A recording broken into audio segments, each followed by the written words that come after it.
শুভ দীপাবলি। সকলকে শুভ দীপাবলির অনেক অনেক শুভেচ্ছা ও ভালোবাসা। জয় মা। আজ আলোর উৎসব, তাই বাড়িঘরটাকে একটু সাজিয়ে নিয়েছি লাইটিং দিয়ে। কেমন লাগছে জানিও। আর এটা দেখো, ছাদে এসেছি, ছাদের থেকে দেখা যাচ্ছে সব বাড়িঘর কি সুন্দর লাইটিং দিয়ে সাজিয়েছে।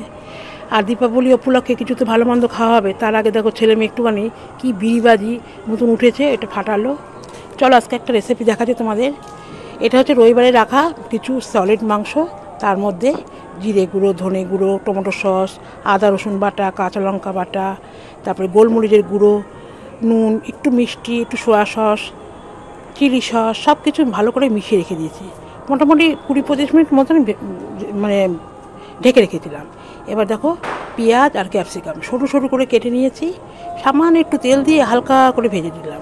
ভেজে একটা বাটির মধ্যে উঠিয়ে রাখলাম। এবার কড়াইয়ের মধ্যে আর একটু তেল দিয়েছি। তেলটা বেশ একটু গরম হয়ে গেছে। এবার এর মধ্যে ওই ম্যারিনেট করা মাংসটাকে দিয়ে দিলাম।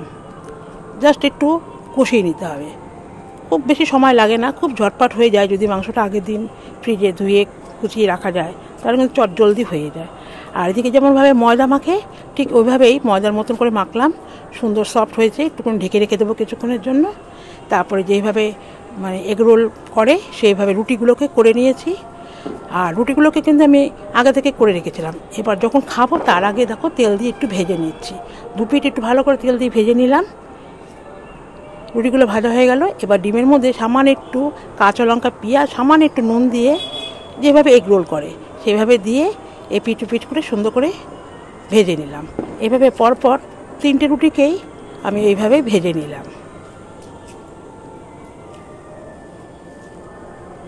ভাজা হয়ে গেছে। এবার সব কটা একটা জায়গায় রেখে দিলাম। এবার আগে যে চিকেনটাকে তৈরি করে রেখেছিলাম, দেখো এই চিকেনগুলোকে প্রত্যেকটা রুটির মধ্যে বসিয়ে দিচ্ছি। আর চিকেনটাকে আমি একদমই শুকনো করে মাখিয়ে করেছিলাম।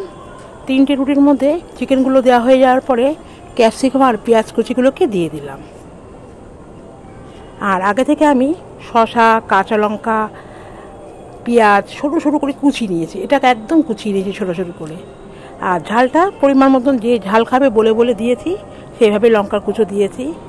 তারপরে কেউ বেশি ঝাল খায়, কেউ কম ঝাল খায়, তাই জন্য একটাতে বেশি দিলাম, একটাতে একটু কম দিলাম, ব্যাস। তারপরে ওপর থেকে একটু টমেটো সস দিয়ে দিয়েছি। 3টে রুটির মধ্যেই টমেটো সসটা দিয়ে নিয়েছি। আর এবার সাদা কাগজে মুড়িয়ে নিয়ে ব্যাস তৈরি হয়ে গেল চিকেন এগ রোল। খুবই টেস্টি হয়েছিল, দেখে নাও কেমন ভেতরটা ইয়ামি হয়েছে। চিকেন এগ রোলটা তোমাদের কেমন লাগলো লাইক কমেন্টস করে জানাতে ভুলো না। ভালো লাগলে শেয়ার করো, আর খুব ভালো লাগলে লাইক করো, ফলো করো। ধন্যবাদ। যেহেতু কালী পুজো, তাই চতুর্দিকে গান বাজনা বাজছে।